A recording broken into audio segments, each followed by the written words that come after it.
Good morning, Manitoba. It's the first day of summer. I'm Larry McIntosh, and I'll be your host for the next hour and every Saturday morning from 8 to 9. I want to thank again all 312 children for coming out to Peak in the Market's TV auditions at the end of May. The judges are going to have a really hard time narrowing it down to the 12 finalists, but they'll be doing that over the next couple weeks.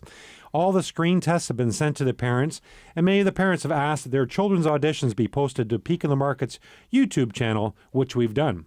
So please go to peakmarket.com and click on our YouTube channel, and you can see over 100 of the auditions. And I'll tell you that Manitoba certainly does have talent. So check out peakmarket.com, click on there, or go right through to our YouTube channel. My guest this morning is Heidi Reimer-Epp, president of Botanical Paperworks. See, I was so worried about Botanical. What is it now? It's Botanical Paperworks. Botanical Paperworks. Yes. I messed up Heidi, and that one was an easy one. I was already ahead of myself about Botanical Paperworks. We'll get that right by the end of the show. Not a guarantee, but we'll see what happens. So how are you today? I'm great, thank you. Yeah? Have a good morning so far? Yeah, awesome. Yeah? So tell us a little bit about Botanical Paperworks? Yeah, Botanical Paperworks. Well, we founded this company 17 years ago, and it is called Botanical Paperworks because we specialize in specialty papers that have seeds in it. So it's this really neat eco-friendly paper that when you plant it in soil, either in a pot or outside, that it actually grows into wildflowers or herbs or vegetables. So that's kind of the core part of the business, is making this paper with the seeds embedded in it. And with that, then we turn it into different products like promotional products and greeting cards and wedding invitations and memorial favors and really anything that you could use paper in, we use this seed paper. You're located right here in Winnipeg? Yeah, we're right in Winnipeg in the Exchange District. So from there, we manufacture and design, and then we ship actually all around the world. So 17 years. Now, you and I met many years ago, and we did a bit of a project together, but I didn't realize your company had been around 17 years. Yeah, founded 17 years ago. So I was just 3 years out of university and started the company. So what made you think to go down this road? Well, I was very passionate about marketing, loved marketing, and also loved paper. I always had loved paper and had an artistic side as a child, and then into young adulthood, making greeting cards or painting and drawing and whatever the medium was. So it all went back to my wedding when my mom, who was a teacher and had learned how to make handmade paper in her classroom, because she was looking for a way to use all the discarded paper that her students would, take a sheet, write a little bit on it, and then throw it in the garbage. And this was well before recycling programs. So she learned how to make handmade paper by taking this discarded paper and then turning it into new sheets. And she rolled that into the language arts curriculum for her class so that the kids would make their own paper, and then they would bind that into books onto which they would transcribe their short stories and poems and the creative writing that they did in class. So when I was getting married, I asked her if she could please do the wedding programs for the ceremony, and she did that. And people loved them. We got such rave reviews for those wedding programs, and we started talking, my mom and I, saying, maybe we could actually turn this into a business. Like, I wonder if this could transfer into kind of a stationery company. So that's the discussion started there, and as with many entrepreneurial discussions, we tossed it around for a while, and then one day I said to her, either we have to do something about this or we've got to stop talking about it, because it's just, it's gotten to that point. So we came up with a small product line of greeting cards and said that we would go visit 5 Winnipeg stationery stores. And if 3 out of the 5 placed an order, then we would take that as thumbs up. So this is kind of our market research. Well, all 5 of them bought. So we had 5 orders from 5 stores, and we took that really as a sign of encouragement. So it was at that point that I decided to quit my full-time job. I had this pretty sweet job with a pharmaceutical company here doing marketing and business development. But it was really hard to run a business on the side and work a full-time job. So decided, well, I'm young enough that if this is a total bust, I can always go find another job, and I will kick myself if I don't give this a try. Sure. So my mom and I started the company together. So 17 years ago, and just going back to your mom for a second, I mean, recycling, it's been around a while, but it wasn't as top as mind as it is today for sure. No, that's right. The programs that we have now just did not exist back then. Yeah, so she was well ahead of her time. Yeah, she was. And I think it was really her thriftiness in a way Yeah? that saw this paper being thrown out and wished she could do something with it. But whatever, the impact on the environment was still the same, just saving the landfill. So from the very beginning, did you do the seeds? No, we didn't. You just did the stationery part. That's Okay, right. okay. The mission actually, and the reason we called it Botanical Paperworks was because we wanted to use locally grown flowers and leaves and grasses from Manitoba. And we wanted to use that as inclusions or like little details in the paper.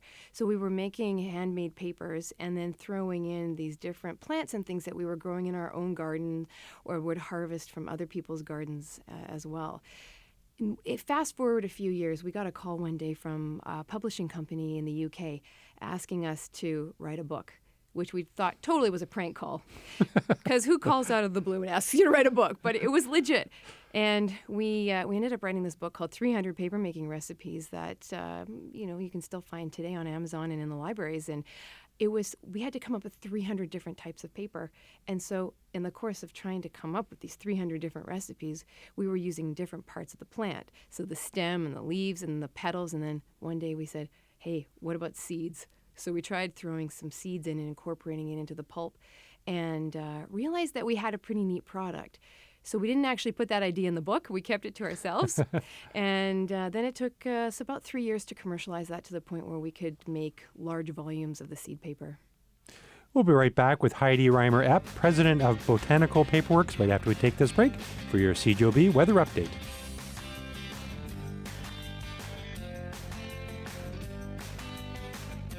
Welcome back to Food and Friends. Please follow us on Twitter at Peak of the Market for recipes and Food and Friends guest updates. We have over 100,000 Twitter followers from around the world, and we'd love to have you follow us too. Again, we're at Peak of the Market, or my Twitter account is at Larry McIntosh. We're back with Heidi Reimer-Epp, president of Botanical Paperworks. Did I get Botanical right this time? Yeah, that was perfect. That it? Awesome. I practiced during the commercials. Botanical. Okay, we're good now. So we were talking beforehand. So you came up with the idea of putting seeds into paper. Mm-hmm. So how many years ago was that? Well, that would have been about 14 years ago. 14 years ago. Yeah, and about 10 years ago, we rebranded the company to be 100% seed paper-based products. So did anybody say to you when you started a stationery business or you went into the seed thing that this is never going to work? Oh, yeah, did they? Absolutely. And I think that just stokes this fire of determination. I remember the day I quit my job, or the last day of work actually at the pharmaceutical company, the president called me into his office. And I was pretty thrilled to get a bit of FaceTime, even though I was on the way out. He had some advice for me. And the first thing he asked me was, why are you starting a paper company when we're moving to a paperless society? Well, fair question.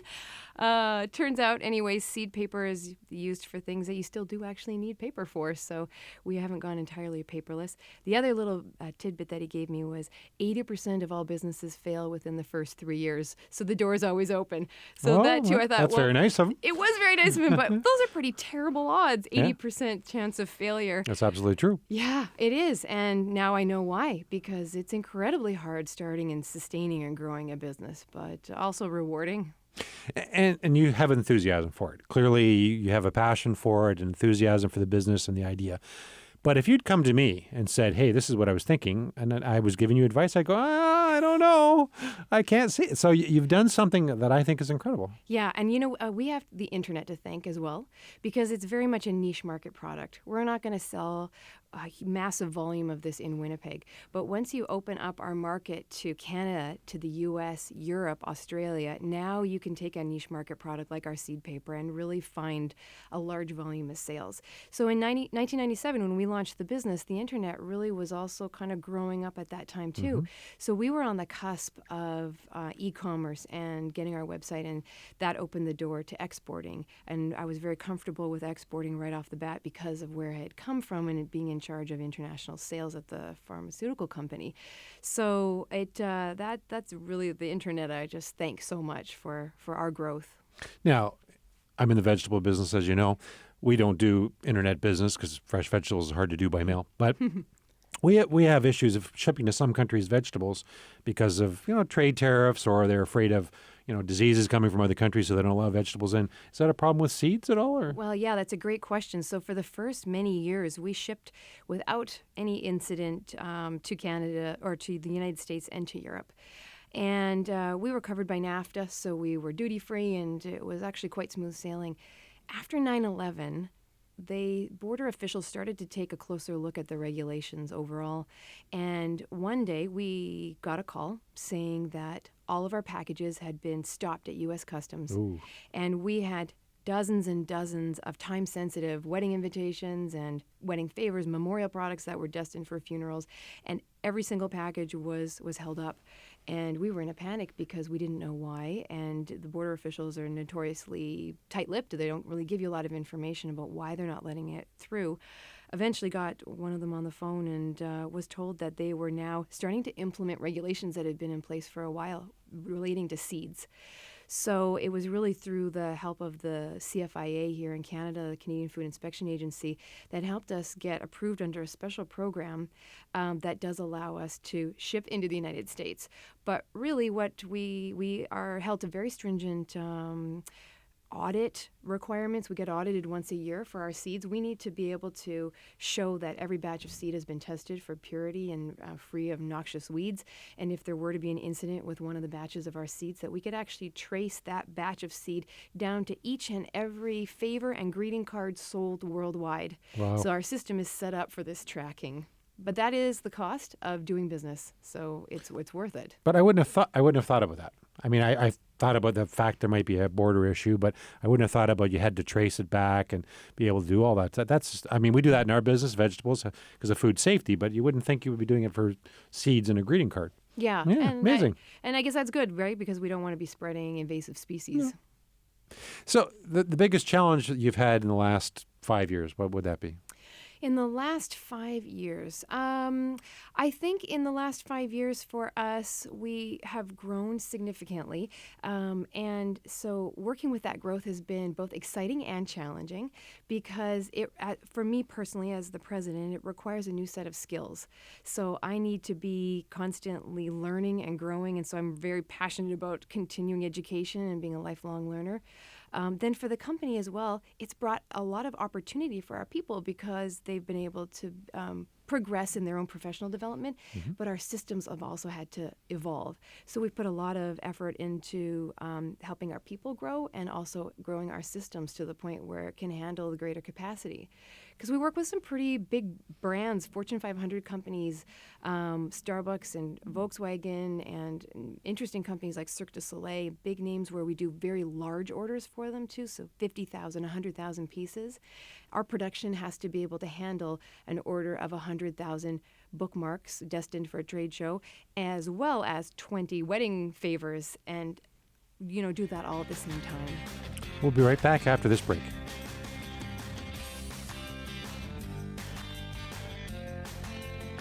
Welcome back to Food and Friends. It's time for a recipe segment called Now We're Cooking. Now, you don't need to write this recipe down, as it's today's recipe of the day at peakmarket.com and in the Winnipeg Sun. Today's recipe is easy Guatemala. Easy Guatemala. Guatemala? Okay, here we go. Here's what you need for the recipe. 2 cups of frozen peas, 1 large tomato coarsely chopped, 1 cup of avocado diced. I'm having trouble with words today. Half a cup of red onion finely chopped. 1/3 cup fresh cilantro chopped. 3 tablespoons of lime juice. 3/4 teaspoons of ground cumin, and half a teaspoon of salt and tortilla chips. In a small saucepan of boiling water, cook the peas for 30 seconds. Drain well and transfer to a food processor. Then puree until smooth. Stir in the tomato, avocado, onion, cilantro, lime juice, cumin, and salt until the mixture is well combined but is still slightly chunky.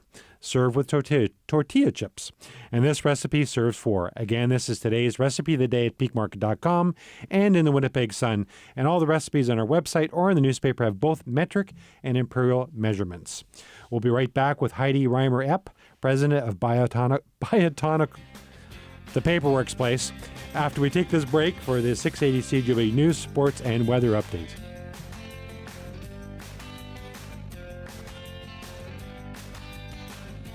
Welcome back to Food and Friends. Food and Friends Radio is now on TV. Each radio show is filmed and will be posted on Mytoba.ca later this weekend. So if you want to see the TV version of this or previous radio shows, please visit Mytoba.ca. That's MYTOBA.ca.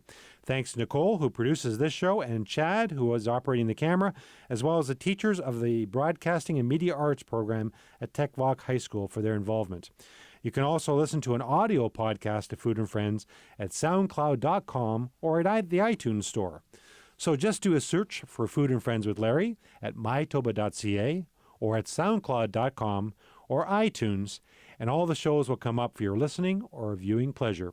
Of course, Food and Friends is only available because of CJOB and its advertisers, so please tune in to 680 CJOB, or you can listen live at cjob.com.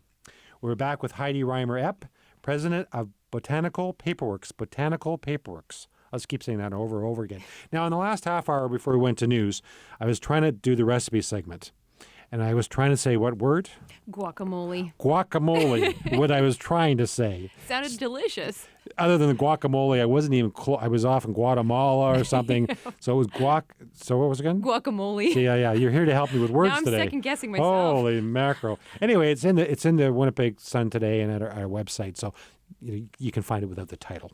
Anyway, we were talking off air about you brought a gift certificate.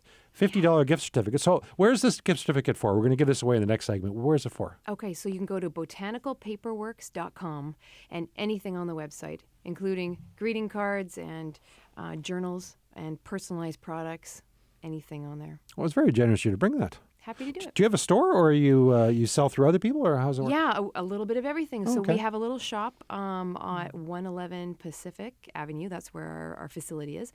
And then we're also sold through some stores locally and internationally as well. Wow. So the $50 gift certificate we're going to give away in the next segment, so keep listening, and we'll tell you how to enter, and you'll be able to go to where do you go? Botanicalpaperworks.com. Yeah, you were trying to coach me off air, and I was just stumbling over that. Sorry about that. So you started this company a long time ago. You got into the handmade embedded wildflower herbs and vegetables. Now, let's talk about vegetables a little bit, because that's kind of my passion. Do you recall the project we did together years ago? Oh, absolutely. It was this really cool bookmark with carrot seeds, of course, that being your signature vegetable, and bilingual, as I recall, French on one side, English on the other, and your mugshot as well at the top. Right. So we had a coloring contest, or an art contest, we didn't call it a coloring contest, where we asked kids from all over the world, and I forget what age group it was, but we put it on the internet, as you were talking about earlier. The internet gets all over the place, asking people to send in a picture of their family, to draw a picture of their family, and it's on our potato bags today. Our family values potato bags are 15 and 20 pound bags. And so when they sent that artwork in, we sent them a thank you card with the bookmark in it. So that was kind of neat. We sent it to, I believe it was 17 countries. Oh, that's awesome. See, I didn't know about any seed restrictions at the time, and we didn't have any problems because it was just one at a time. But we got letters back, emails mostly back, saying that they planted the carrot seeds and they were coming up different times in different parts of the world. But it's kind of cool. Oh, that is awesome. And also, I think it's great when you get kids involved in gardening and seeing where their own food comes from. That is really exciting. So do you think that is important? I do, and I see that now with my daughters and their enthusiasm for gardening, and also how it just opens their eyes as they go from seed to plant and tend it and see the rabbits eating the peas off the top, but just an understanding about their food and where it comes from. I think it's very important. And I think it's 34% of the Winnipeg homes, I had read this stat a few years ago, have vegetable gardens. So it's fairly high, houses at least, 34%. And some people think, well, that's a problem for Peak of the Mark because that competes with us. But I honestly think that people appreciate what it goes into growing vegetables if you're actually involved in it yourself. There's a lot of work in it for what a grower gets. Yeah, I also find that kids are interested in eating what they've grown. So even if you just have a tiny little crop of carrots, let's say, the fact that they grew it and they ate it, then it starts to develop the taste for that vegetable. And isn't that what we're all trying to do as parents, is help our kids learn to like and eat more vegetables? So, Absolutely. I think it's a way of kind of seeding, quote unquote, an interest and taste for vegetables. You have 2 daughters? Yeah. And what are their favorite vegetables? Snap peas and carrots. Yeah. Their favorite, peas and and also the carrots, huh? favorite of the guinea pig as well. I, Yeah, they all I three of them. didn't think to ask about the guinea pig. Sorry about that.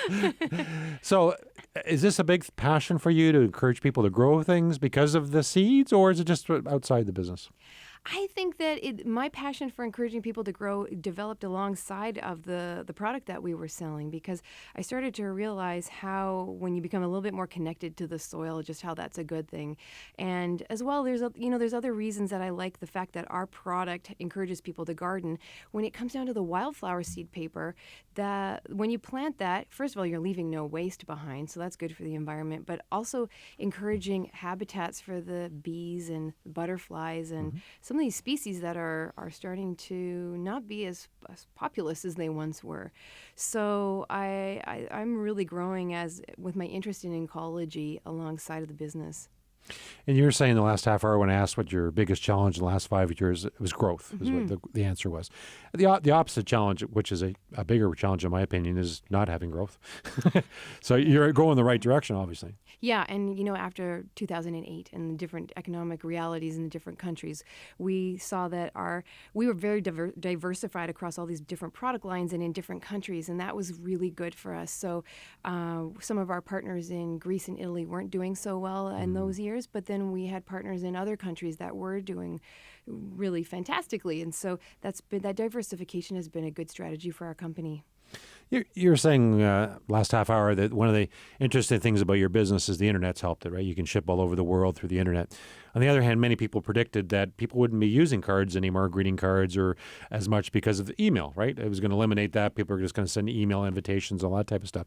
But people tend to be, in my opinion, you could tell me, going back to wanting to send that greeting card or give that birthday card or send out the wedding invitations again. Definitely, we've seen a decrease in the global purchase of greeting cards. So we know that invitations and greeting cards, consumer behavior has changed. Okay. But the people that are still buying, like you say, are the ones that are really interested in sending something very personal. And when you actually get a card in the mail now, I mean, how exciting, because I never get any mail. And so we find that the people that are buying from us really appreciate that personal touch. And it's cool for us to be able to provide them with something that gives the personal touch, but also is an eco-friendly option. We'll be right back with Heidi Reimer-Epp, president of Botanical Paperworks, right after we take this break.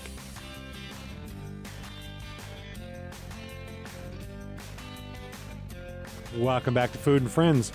Our crop of Manitoba-grown asparagus is coming to an end.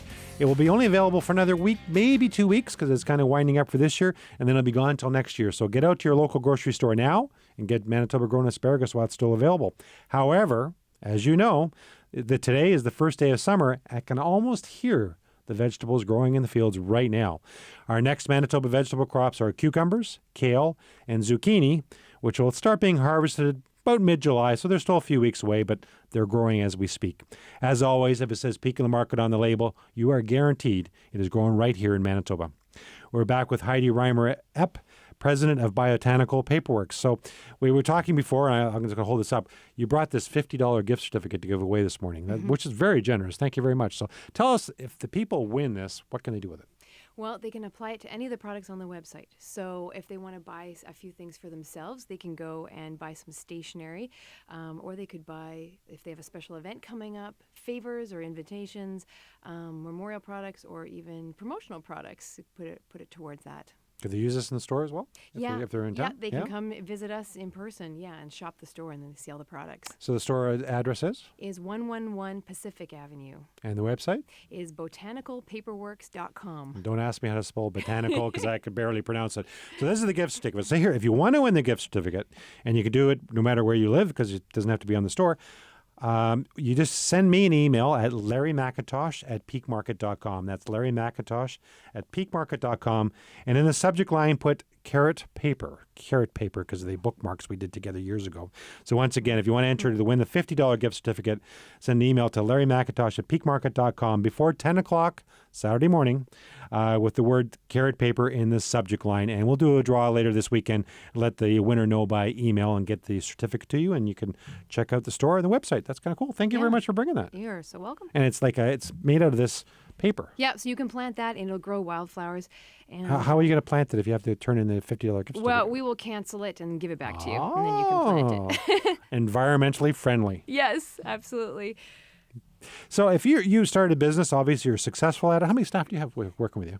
We've got between 20 and 25 at any given time. That's a fair size. Yeah. All in Manitoba? Yeah, all here at that Pacific location. Wow, that's a lot of stuff. Yeah, it's a good group, great group of people.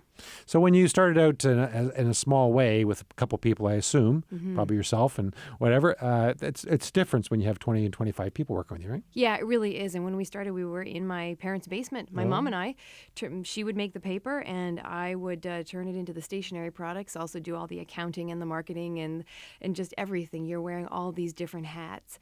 And now at this size, I'm a little bit more specialized because I'm in charge of the strategic direction and kind of the big picture aspect. And other people have taken the control over the specific tactical things. But still, as a company of this size, I like to stay really connected to what's going on, and because that helps me as well in my job. Many entrepreneurs have problems because they're great in marketing, or they're great in production, or they're great in certain areas of the business, but they're not well-rounded. So they tend not to be able to grow because they don't have the expertise in other areas. Sounds like you and your mom were fairly well-rounded. Have you been able to give up the other areas to the other people easily? Yeah, and I think that's an ongoing journey to do that Yeah. as the organization grows. So do that in a couple of ways, really, like a lot of reading and staying current on management books and leadership books, getting business coaching, and also being a member of a peer mentoring group called EO, Entrepreneurs Organization. And we support each other and encourage each other in that business growth and different business challenges that come along. So if you were to give somebody who's thinking about getting into a business some advice, what would the advice be? Well, I think that a couple of things. One is be really ready to work the hardest you've ever worked in your entire life, because it's going to take your commitment and hard work to make it a success. I think that I really believe that it's important to like the product that you're marketing. I know I've heard some people say, I can sell anything.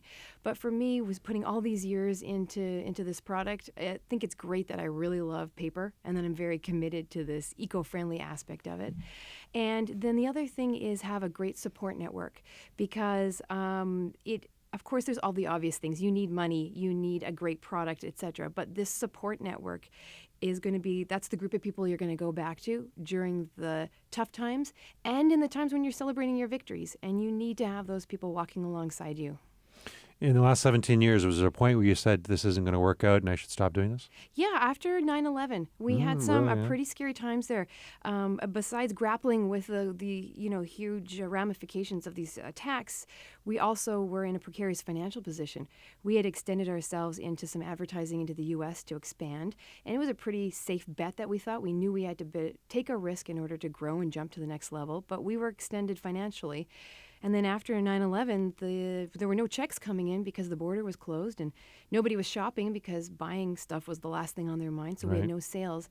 We laid off all but 2 of our staff, and while I worked like a crazy person trying to save the business, I also was in talks with the bank about a shutdown scenario. Wow. So it was a very precarious time there. We made it through and then bounced back stronger than ever, but it was not a sure thing at that time. And certainly 9/11's a horrible thing, and it was a challenge in so many ways, but you don't think about it affecting a business like it has with you. No, not a little business in Winnipeg gets affected by that. But yeah, it was very, very much a watershed moment. Now, obviously, that was a challenge for you. Do you think you're a better company because of the challenge? Yes, we made several resolutions after that, let's say, in terms of needing a financial buffer before we made decisions, just because you don't know what's going to happen.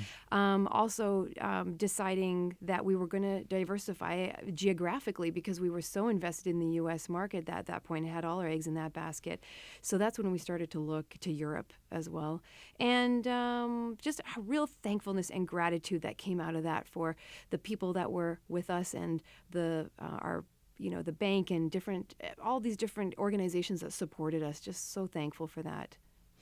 We'll be right back with Heidi Reimer-Epp, President of Botanical Paperworks, after we take this break for your 680 CJOB Cottage Country Weather Update. We'll be right back.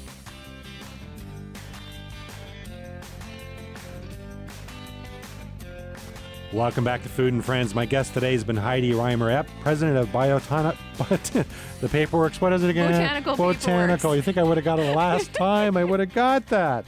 Well, I appreciate you being on the show, and I really appreciate your passion for what you do. I mean, I'm passionate about vegetables. I found my niche, but certainly what you do, you're passionate about. And do you share your expertise or your knowledge with new entrepreneurs that are coming up? Yeah, one of the aspects of being grateful way back when was the people that I was able to go to and get advice for when I was starting my business. So now it is a great pleasure to be able to give back and to mentor younger people or just anybody starting out a business or wanting to grow the business. So I really feel that that's a gift that I can give to the next generation of entrepreneurs. That's great, and if they get nothing out of from you other than that incredible passion of yours, that's going to make them a little more successful. So thank you very much for being on Food and Friends. Thank you so much for having me.